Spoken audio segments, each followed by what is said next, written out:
Então, agora, nessa segunda parte, vamos falar rapidinho, assim, a gente vai ter muito, não, vai ter bastante tópico para falar de linha de transmissão e os estudos específicos, né? Mas aqui é mais o conceito que eu queria colocar e que a gente pega no programa, é o que é uma linha de transmissão, né?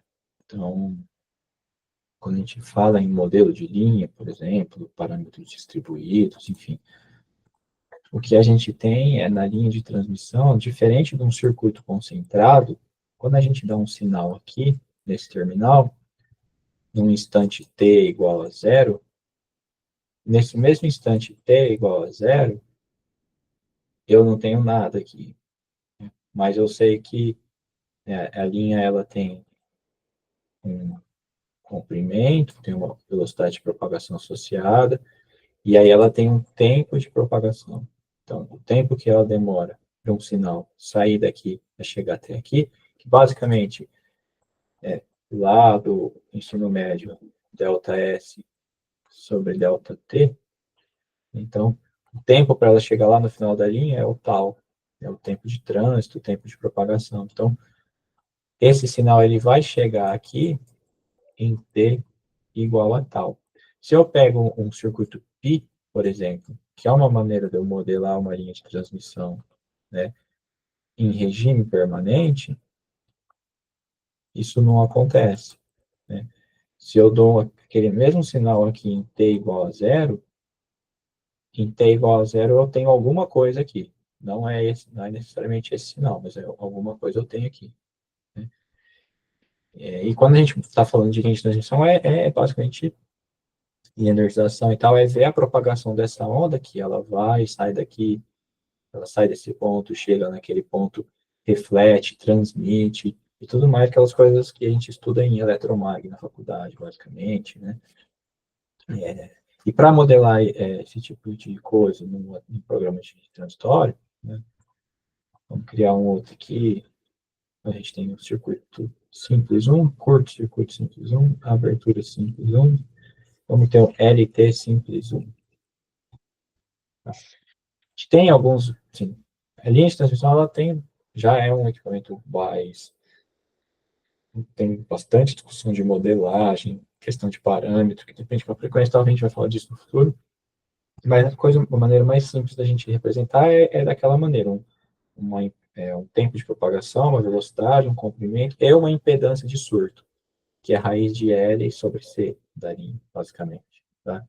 Então, a gente pode colocar aqui o line scale of distributed transposed, então a linha ideal transposta uma fase. Então, aqui é o que a gente pode colocar aqui. Então, ele permite que a gente coloque uma resistência, vamos deixar sem nada, por enquanto, uma impedância de surto, e a velocidade, né, a velocidade de propagação, ela depende do meio, né, porque tudo que a gente está falando aqui está assumindo diversas hipóteses, né, e uma delas é se a gente tem o campo magnético e o campo elétrico, a teoria de eletromagnético, o campo magnético e o campo elétrico estão se propagando na mesma direção do meio e estão em quadratura, né? Se não me engano, essa é o que assume lá algumas hipóteses transversa eletromagnética, essas coisas que a gente consegue representar de outra maneira. Tudo que muda muito é você tem que começar a usar software de campo, software de elementos finitos, umas coisas vão bem mais além, mas que a gente não precisa entrar nesse mundo para nossa aplicação. Tá? Então, a gente pode modelar inicialmente isso aqui com uma impedância característica, uma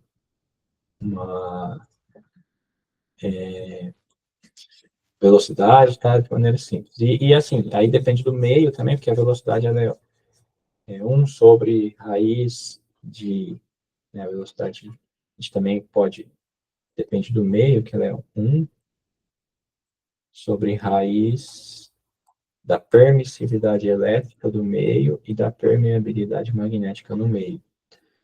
Quando a gente está no ar, ou no vácuo, isso aqui é 1, isso aqui é 1. Que é óbvio, a permeabilidade 1 é relativo, né? Mas a gente tem lá que esse cara tem um número em farad por metro, e esse cara tem um número em Henry por metro, que quando a gente faz a conta da velocidade da luz.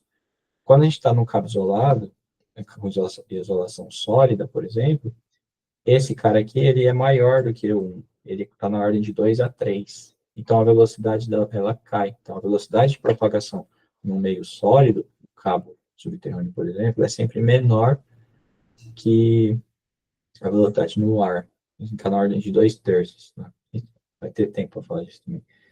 Mas a maneira mais simples de modelar uma linha está aqui. Z, o valor que a gente leva, geralmente 400 ohms, é o padrão de linha aérea, 800, 300, né? E a velocidade da luz para uma linha aérea. E aqui a gente põe o comprimento. Né? E o comprimento é importante porque vai ter esse atraso do sinal se propagar. Então, vamos botar uma linha de 5 quilômetros, né? 5.000 metros. Então, vamos dar uma olhadinha aqui. Né? Se a gente tem a velocidade em metros por segundo, é 3,8. Com uma linha de 5.000, né? O tempo de propagação, ele é, então, V é delta S sobre delta T, então T é delta S sobre V. Isso dividido por isso aqui. Então, vai dar 16 microsegundos, né? Então, vou fazer uma coisa bem simples aqui, uns 5 quilômetros.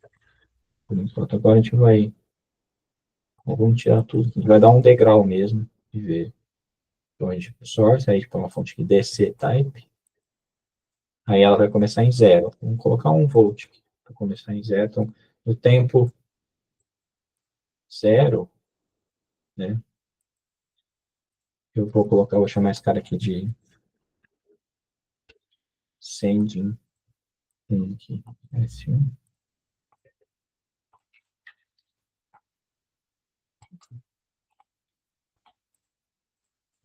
Esse aqui é o S2.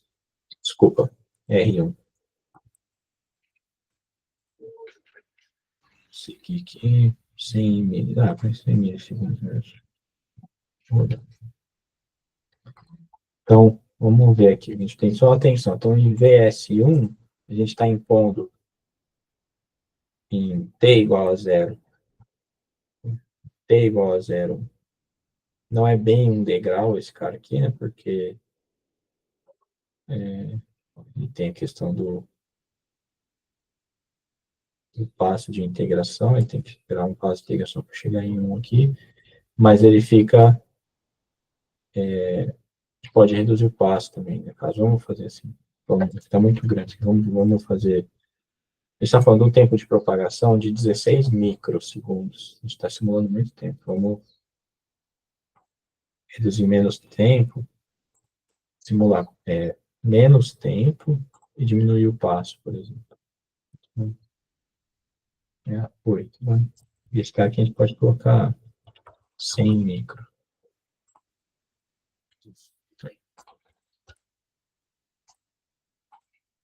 Então, a gente tem um degrau. E agora vamos ver lá no terminal aberto. Isso.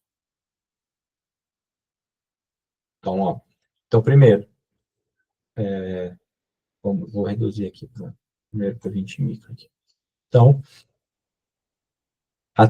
então aqui é o que eu falei, ó, em t igual a zero, eu dei lá o primeiro sinal no terminal S, que é o vermelho, né?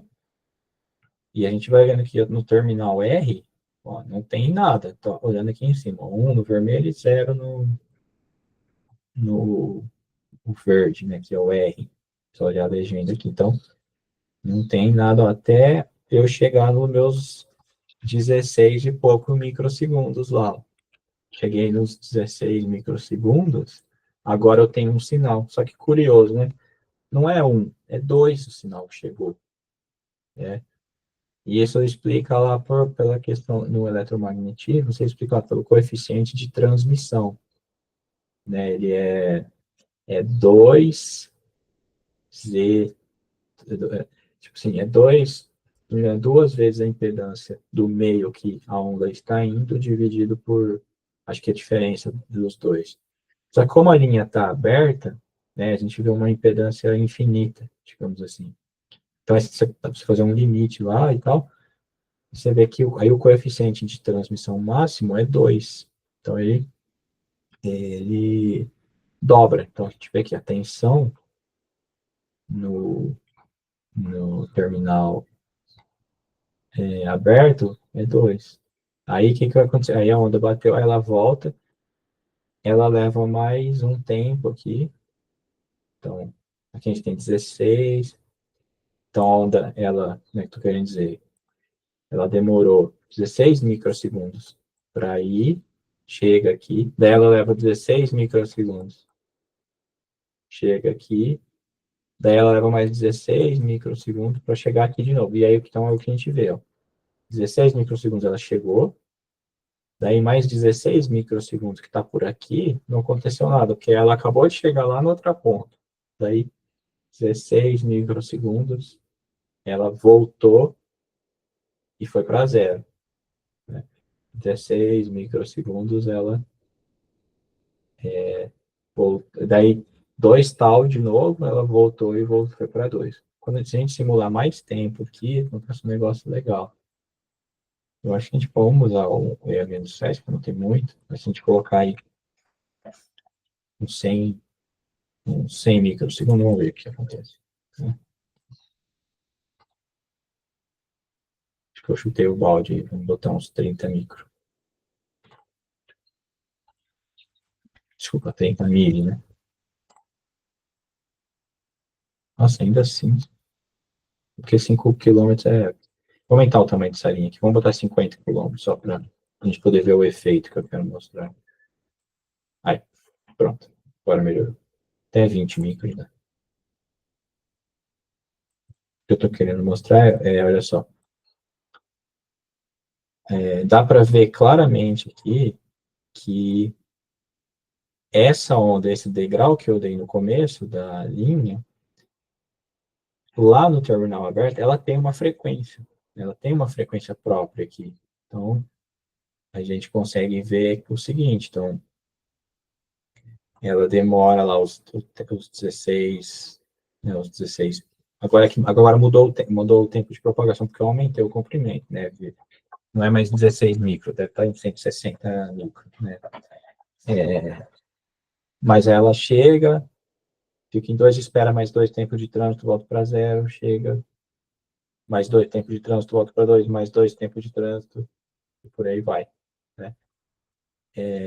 Então, a gente consegue ver aqui, ó, né, a gente claramente tem uma frequência, que dá para ver claramente que isso aqui está ruim, talvez, deixa eu ver se eu consigo melhorar a escala aqui. Vou colocar 3 só para aqui, 3 e menos 1.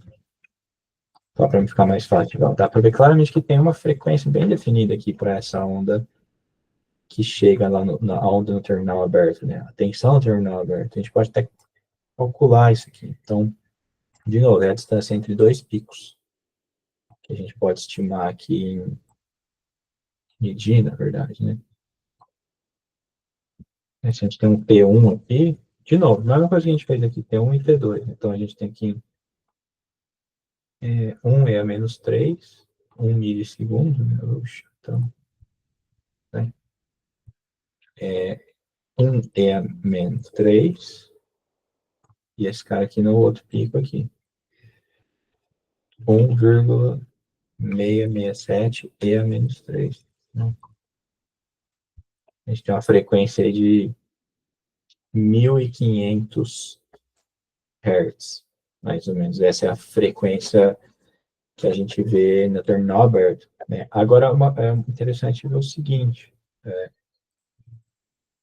Agora a gente está falando de uma linha lá de 50 mil metros.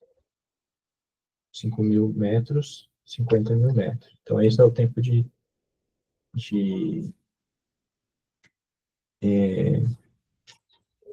tempo de trânsito. Né? Uma coisa que é curiosa quando a linha está aberta é que se eu considerar 4 tempos de trânsito, então, se eu fizer 4 vezes esse cara aqui, e se eu fizer 1 dividido por 4 tempos de trânsito, que seria a frequência associada, né, é exatamente,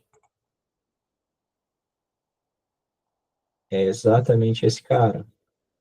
Então,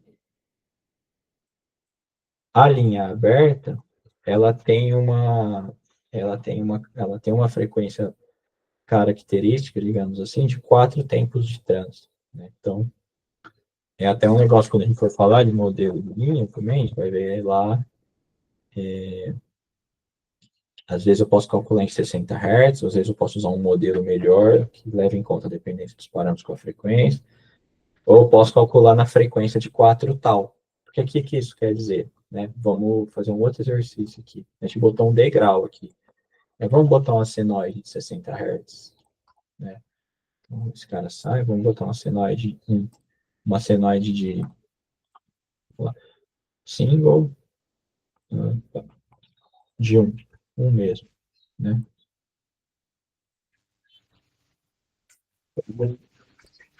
Esse cara aqui. Vou botar o 2 e o 2. Tá?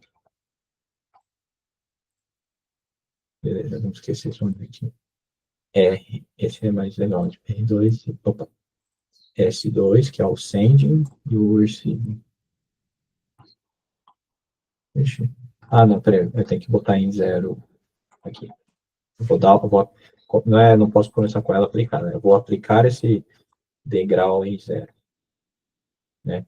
Então, olha só, essa é a forma de onda que tem na linha aberta aqui, quando a gente aplica esse sinal aqui. Então, o que a gente vê? Basicamente, assim, a gente tem os 60 Hz que eu estou aplicando e a gente tem uma frequência do próprio transitório. Então, uma maneira de também estimar a frequência desse transitório é essa, né, que eu mostrei para vocês, que é 4 tal. Aqui, de novo, se vocês medirem a distância desse pico para esse pico aqui, é 4 tal. Tá?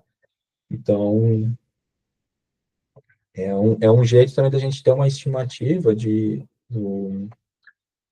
qual seria a frequência predominante desse transitório. Então, a gente tem os 60 Hz, que a própria fonte está aplicando, e vai ficar lá em regime permanente também, e a gente tem a frequência do transitório. Né? É claro que aqui, lembra, né? A gente lembra, tudo que tem a ver com amortecimento tem a ver com resistência.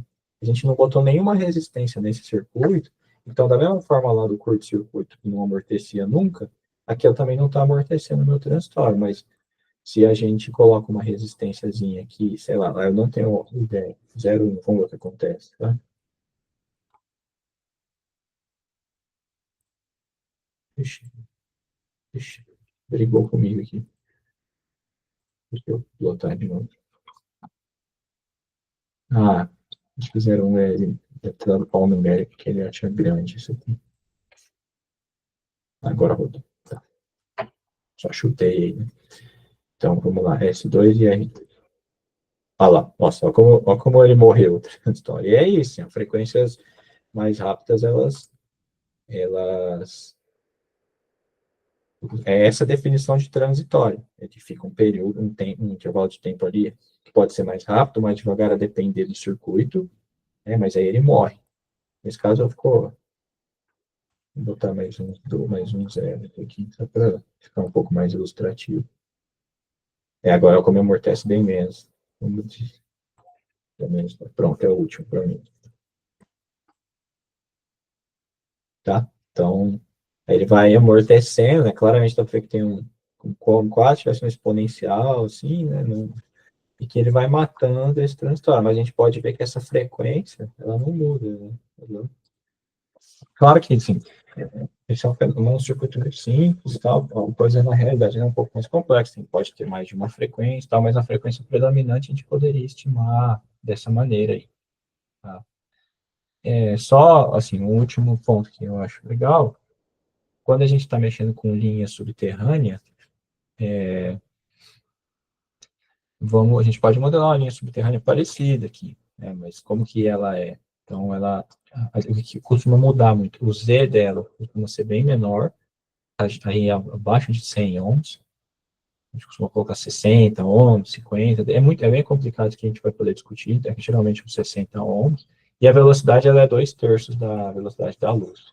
Então, eu vou botar essa linha aqui também de mesmo comprimento, tá? Eu vou criar mais um aqui,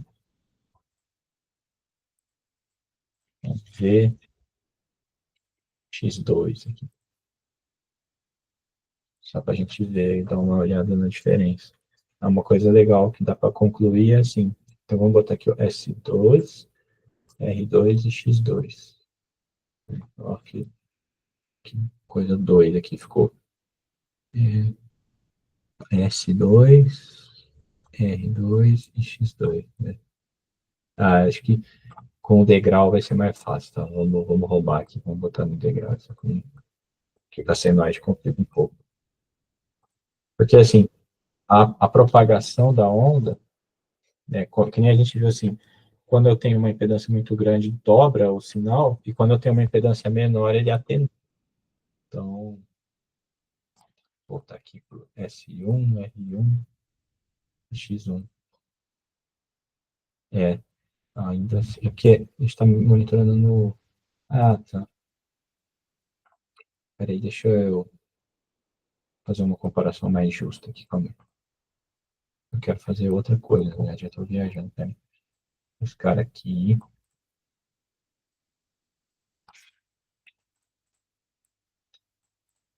Na verdade, eu não quero nem. Não é nem aquele. Não é nem aquele cara que eu quero. Eu quero aqui. É para mostrar a atenuação que existe em função da mudança de impedância. Então, eu quero comparar o R0 com o R1, na verdade. R0 e R1. É, eu estou monitorando, estou olhando. Ah, também vai dar legal, não. Eu preciso dar uma pensada aí. Não, R0, R1. Estranho isso aqui. Não, deixa. Esse aqui não. O fato é que a gente pode ver claramente é que assim, o... tinha um exemplo mais legalzinho, mas eu não acabei vendo aqui. O vermelho ele vai atenuando aqui um pouco mais e muito. Mas aqui eu não quero esse. Ele está decaindo, não era isso que eu queria ver. Ah, tá. É difícil, mas assim, ele vai tem que dar uma pensada no melhor para implementar. Mas assim, o fato de eu ter uma impedância menor aqui, é... Ah, não, quer ver? Eu acho que dá sim. Seria o S0, que é o próprio degrau, né, ele está mantido, com o R0. E esse cara aqui. Ah, tá. Eu posso pôr o R1 aqui. Mas é.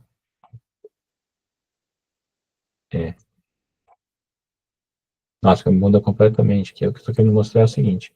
Até aqui, as ondas elas vão levar o mesmo tempo para. Não tem sinal nenhum.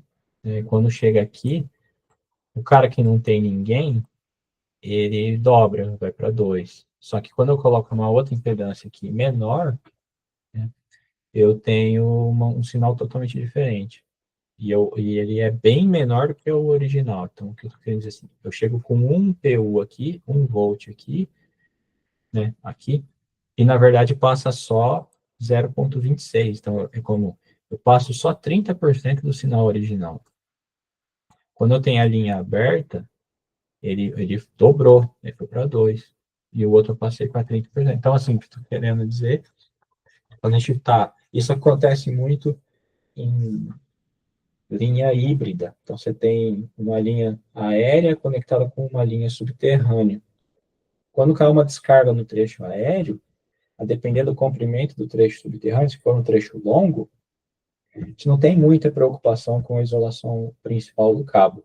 A gente põe lá no final para falar melhor disso, mas a gente não tem muita preocupação com a isolação do cabo, porque ele sai de uma impedância alta, característica, e vai para uma impedância mais baixa. E isso, naturalmente, atenua o próprio sinal já. Então, o pessoal costuma falar que a linha subterrânea é autoprotegida, porque se chega a 1000 kV no trecho aéreo, vai passar 300 kV no trecho subterrâneo. É mais ou menos essa ordem de grandeza. Né? É claro que aí depende do comprimento do trecho, porque ele pode chegar num ponto, bate, reflete, transmite, fica uma loucura ali, e aí pode ter subindo tensão. Mas a redução, a atenuação, ela é natural pela própria impedância característica do sistema. Assim.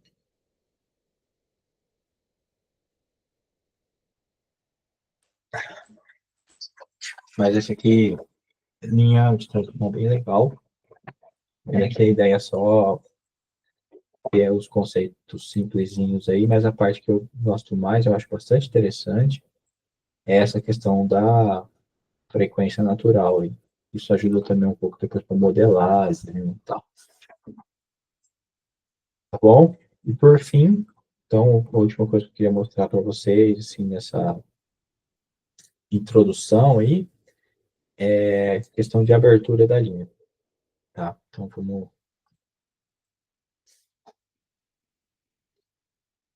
quando a gente abre uma linha, eu vou salvar aqui um LT Simples 2. Então, agora, vamos supor que a gente tem uma linha operando em vazio, então, vou começar agora aqui em -1.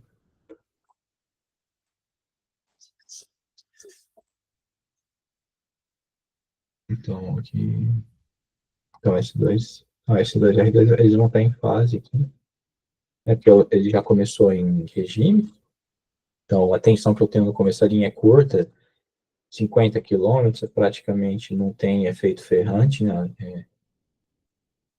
Tem efeito ferrante ali em vazio, né? Ali em vazio, a gente também vai poder falar isso, mas só para relembrar um pouco aqui, ali em vazio ela vai tendo vários capacitores distribuídos ao longo, é como se ela tivesse vários capacitores distribuídos ao longo do seu comprimento, né? Então chega lá no terminal que está aberto, né, eu tenho uma tensão aqui, se eu tenho uma tensão V1, que eu tenho uma tensão V2 que é maior, que é o que a gente chama de efeito ferrante. Né? Se a gente colocar aqui 500 quilômetros de linha, aquela diferença ela tende a ser maior aqui. Ó, como tá certo que 500 quilômetros de linha já depois começa a ter compensação reativa e os caramba, né? Mas, ó, a diferença. Mas a gente estava falando aqui de uma linha de 50 quilômetros. Então, vamos monitorar aqui também a corrente dessa linha,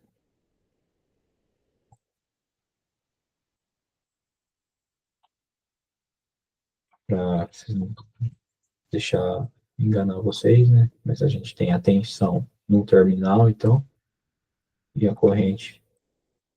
Então, o que que a gente tem, então, né? A corrente, quando a tensão, vamos achar que a tensão está. Quando a tensão está no seu valor, né? Aqui seria o zero de tensão, eu tenho o máximo de corrente. Então, a minha corrente, eu tenho essa defasagem de 90 graus aí capacitiva agora para mim. É um capacitor, é um capacitor quando ela está operando em vazio. Né? Então, quer ver, tem aqui, deixa eu ver, será que tem que ser trifásico? Deixa eu ver. Não, eu ia medir a potência reativa dela aqui, mas quando for, a gente pode fazer um exemplo. Mas a gente vai fazer um exemplo de linha trifásica que dá para medir as potências, né? Mas o que eu queria mostrar, na verdade, é vamos abrir a linha, que ela tem um efeito interessante. Switch. Aqui. Então, vamos abrir aqui em 10 milissegundos. 10 segundos, 3.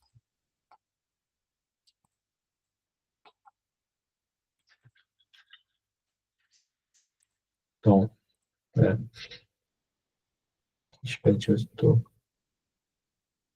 Esse. Tá, deixa eu jogar esse cara aqui. Só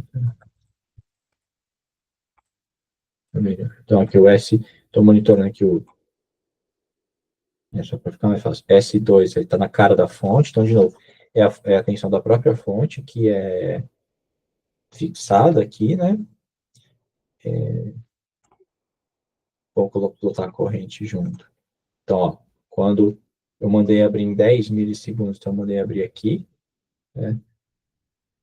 Aí ele vai esperar a corrente passar pelo zero, então a corrente é o verde. Então, abrir aqui, tem que esperar ela passar aqui pelo zero, cruzou o zero, né? Não tem mais corrente, ou seja, teve a abertura. Agora, o interessante é que quando ela abriu, a tensão estava no valor máximo.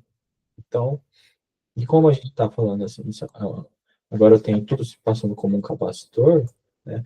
A tensão que eu tenho lá no terminal aberto, ou mesmo se eu monitorasse aqui depois da chave, é uma componente DC, porque é assim que o capacitor funciona. Você interrompeu a corrente e está com a energia armazenada dele no máximo, ele fica com essa energia elétrica, né, armazenada ali.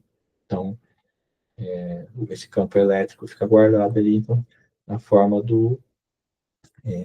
É o azul aqui, tá? Tem azul, a tensão em azul é a tensão no terminal aberto.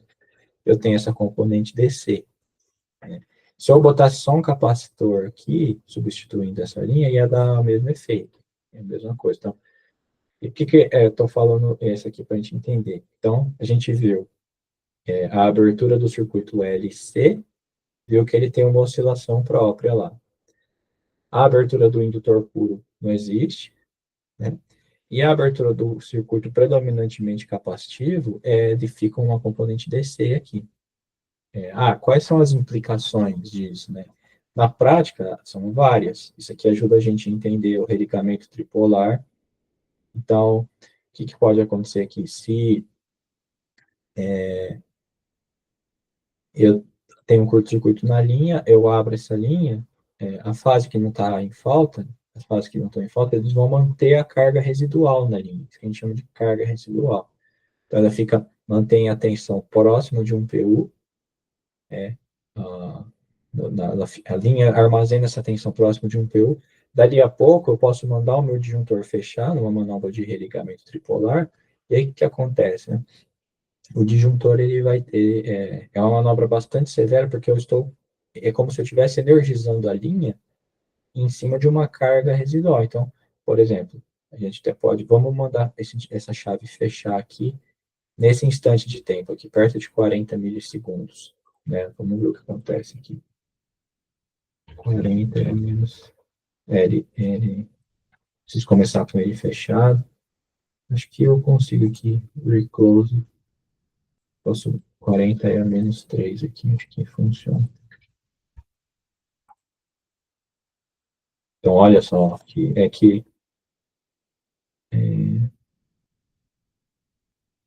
gostei disso aqui, nunca mexi com isso aqui. Peraí. Eu vou botar uma outra chavinha aqui só para a gente fazer a manobra de religamento e ver a dinâmica ali que acontece. Então, vou mandar ele vai fechar em 40 e a menos 3 e ele começa aberto.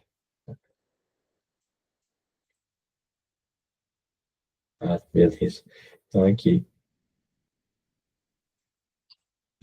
vou parar 40 milissegundos a hora que a gente manda fechar, então eu vou botar aqui a lei aqui em 0,39. Tá?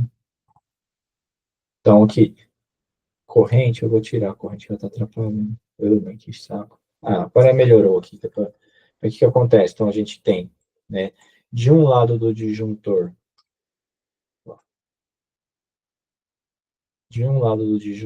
oh, meu Deus, eu só apanho, cara. Pronto. A gente tem, então, em vermelho é o lado da fonte e em azul o lado da linha, basicamente. Então, quando eu abro a linha, a tensão em azul ela fica armazenada ali em componente DC, né? E a tensão em vermelho é a tensão dada pela fonte. Quando eu mandei a chave fechar nesse instante aqui, né, eu tenho a sobreposição de evento. Eu tinha uma tensão de um lado que estava em 1 PU, a outra que estava em menos 1 PU, né? Então eu estou fechando, estou mandando acontecer é como se eu tivesse, estou curto-circuitando menos 1 com mais 1, né? Então tem uma diferença de 2 PU ali. Tem um transitório aqui da ordem quase 3 PU, tá vendo? Então é bem transitório bem nervoso para esse aqui. O religamento tripolar é o que costuma definir a coordenação dos elementos de linha de transmissão aérea, porque é o transitório maior que a gente mais espera o transitório, porque eu estou fazendo uma energização em cima de uma condição pré-manobra já severa. Então, eu posso ter transitório aí da ordem de 3 PU, entendeu?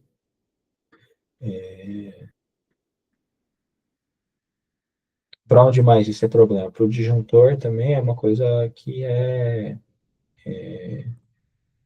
pode ser problemática, porque, né, a tensão no disjuntor, ela, vou fazer aqui, é a tensão nos ternários, não é R2 menos S2, seria essa tensão menos S.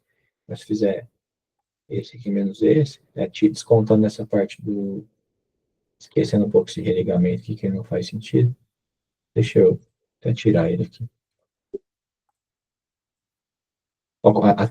A tensão de restabelecimento do disjuntor, como ela é severa, né? Enquanto o disjuntor está fechado, não tem diferença de tensão, né? Mas aí, como a gente tem uma componente que fica lá em 1 PU e eu tenho a outra componente que segue a fonte em menos 1 PU, então, assim, logo depois que os contatos abriram, estão se separando, já surgiu 2 PU de tensão no disjuntor ali. Então, essa abertura para o disjuntor também é problemática. É problemática, ela solicita bastante o disjuntor, porque, assim, em meio ciclo eu já tenho 2 PU nela ali, tem um pico alto, e ele perdura. É óbvio que o tempo passa, os contatos já ficaram mais distantes, mas esse tipo de abertura do TRT que você vê, ela fica uma senoide deslocada, é o que a gente chama de, quando você fala com um cara de fabricante de disjuntores, sempre fala, é abertura capacitiva, é sempre 1 menos cosseno, sempre falam isso, porque essa forma de onda é 1 menos cosseno, então, quando o meu cosseno ele só pode variar de menos 1 até 1, né? 1 menos 1 é 0 e 1 menos menos 1 é 2, então a minha TRT está sempre limitada entre 0 e 2.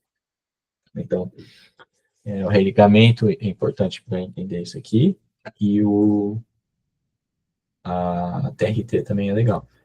Só por fim, a gente está vendo essa resposta quando a linha ela é não compensada. Quando eu tenho uma linha com reator nas extremidades, que é comum, principalmente para linhas longas, quando a gente abre a linha, ela não vai ser assim, né? Porque agora, se a gente coloca um reator na ponta aqui, a gente tem um circuito LC livre. Então, quando a linha é compensada, é outro comportamento aqui o transitório. Não é essa componente DC, não. Eu tenho agora, a linha vai religar em cima de uma oscilação própria aí, a gente vai ver isso mais para frente, né?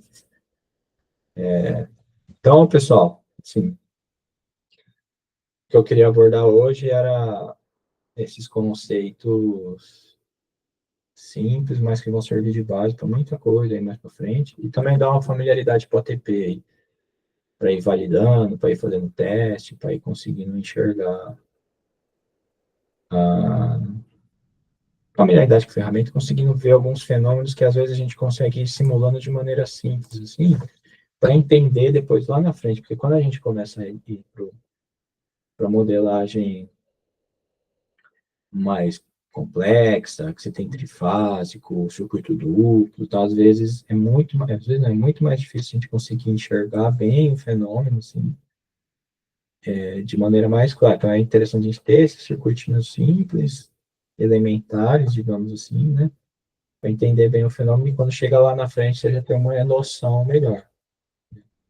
E aí tem outras questões, né? Quando a gente vai executar estudo, começa a entrar algumas linearidades que dificultam mais ainda entender o que está acontecendo. Tem para-raios, principalmente o para-raios, né? Esse negócio da tensão de 3 PU, por exemplo, assim, em sistemas reais, dificilmente isso acontece porque você coloca para-raio na ponta da linha, que é um elemento não linear que dificulta mais ainda a gente entender o que está acontecendo de verdade. Então, essa edição aqui eu quis trazer essa familiarização de circuitos mais simples, porque, assim, logo, quando a gente for começar a falar dos estudos mais para frente, eles vão ficar bem mais complexos, né?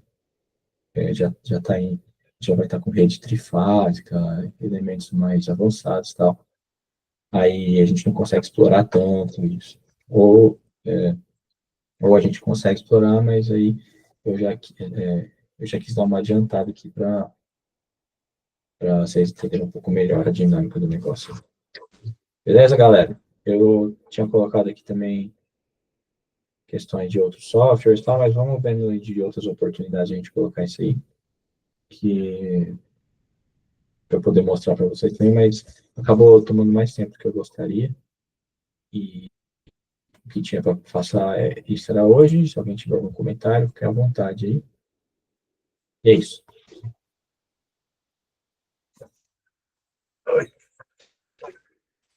Estão vivos aí? Estão dormindo? Estão... Estamos vivos. Opa,